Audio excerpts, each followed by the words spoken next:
ಈ ಥರ ಬಂದಿದೆ ವಾಂಗಿಬಾತ್ ಪೌಡ್ರು. ತುಂಬ ಈಸಿಯಾಗಿ ಸುಲಭವಾಗಿ 15 ನಿಮಿಷದಲ್ಲಿ ಮಾಡುವಂಥದ್ದು.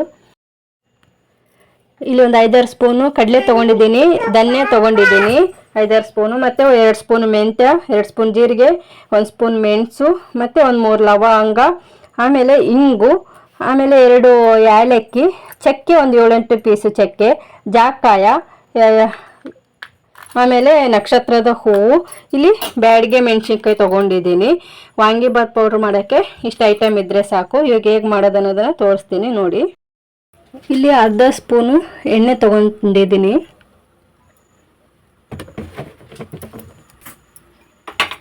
ಇವಾಗ ಮೆಣಸಿನ್ಕಾಯಿ ಒಂದು 10ರಿಂದ 12 ಮೆಣಸಿನ್ಕಾಯಿ.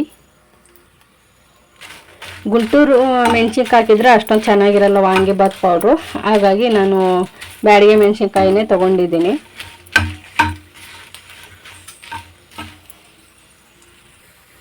ನೋಡಿ ಇಷ್ಟು ಫ್ರೈ ಮಾಡಿಕೊಂಡ್ರೆ ಸಾಕು. ಇದೇ ಬಾಣಲಿಗೆ ಇವಾಗ ಕಡಲೆಬೇಳೆ ಹಾಕ್ತಾಯಿದ್ದೀನಿ.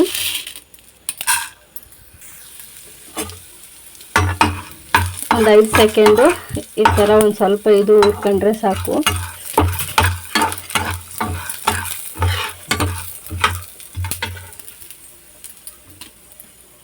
ಇದಾದಮೇಲೆ ಇದರಲ್ಲಿ ಕಾಣಿಸುವಂತಹ ಧನಿಯಾ, ಮೆಂತೆ, ಜೀರಿಗೆ ಮತ್ತು ಕಾಳುಮೆಣಸು, ಹಿಂಗು, ಲವಂಗ, ಜಾಕಾಯಿ ಮತ್ತು ನಕ್ಷತ್ರದ ಹೂವು, ಏಲಕ್ಕಿ, ಚಕ್ಕೆ ಒಂದು 7-8 ಇದ್ದರೆ ಸಾಕು. ಇವಾಗ ಇಷ್ಟನ್ನು ಇದರಲ್ಲಿ ಹಾಕ್ತೀನಿ.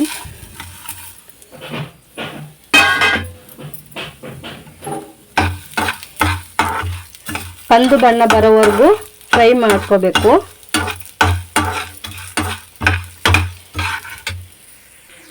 ನೋಡಿ ಇವಾಗ ಕಂದು ಬಣ್ಣ ಬಂದಿದೆ, ರೆಡಿ ಆಯಿತು. ಈಗ ತಣ್ಣಗಾದ್ಮೇಲೆ ಮಿಕ್ಸಿಗೆ ಹಾಕಬೇಕಾಗತ್ತೆ. ಮಿಕ್ಸಿಗೆ ಹಾಕಿ ಅಂದರೆ ಸ್ವಲ್ಪ ತರಿಯಾಗಿ ಇರಬೇಕು, ತುಂಬ ಸಣ್ಣಗಿದ್ರೆ ಅಷ್ಟೊಂದು ಟೇಸ್ಟಿಯಾಗಿ ಬರಲ್ಲ. ಹಾಗಾಗಿ ಇವಾಗ ಹುರಿದಂತಹ ಬ್ಯಾಡಿಗೆ ಮೆಣಸಿನ್ಕಾಯಿ ಇಲ್ಲಿ ಹಾಕಿದ್ದೀನಿ. ಇವಾಗ ನೋಡಿ ಅದ್ರ ಜೊತೆ ಈಗ ಹುರಿದಂತಹ ಧಾನ್ಯ ಎಲ್ಲ ಪ್ರತಿಯೊಂದನ್ನು ಹಾಕ್ಕೊಂಡಿದ್ದೀನಿ. ಇವಾಗ ಏನಂದರೆ ರುಬ್ಕೊಂಡು ಬರ್ತೀನಿ. ನೋಡಿ ಅಂತೂ ಫೈನಲಿ ಈ ಥರ ಬಂದಿದೆ. ಎಷ್ಟು ಈಸಿಯಾಗಿ ಮನೆಯಲ್ಲೇ ಮಾಡಬಹುದು. ಈಗ ಅಂಗಡಿಲೆಲ್ಲ ಪ್ಯಾಕೆಟಲ್ಲಿ ಸ್ವಲ್ಪ 1 ಸ್ಪೂನು 2 ಸ್ಪೂನ್ ಹಾಕಿರ್ತಾರೆ ಅಷ್ಟೇ.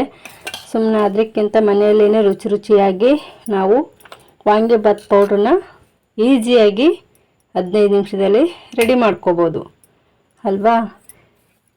Thanks for watching. ಮತ್ತೆ ನೆಕ್ಸ್ಟ್ ವ್ಲಾಗಲ್ಲಿ ಸಿಗ್ತೀನಿ. ಅಲ್ಲಿವರೆಗೂ ಬಾಯ್ ಬಾಯ್.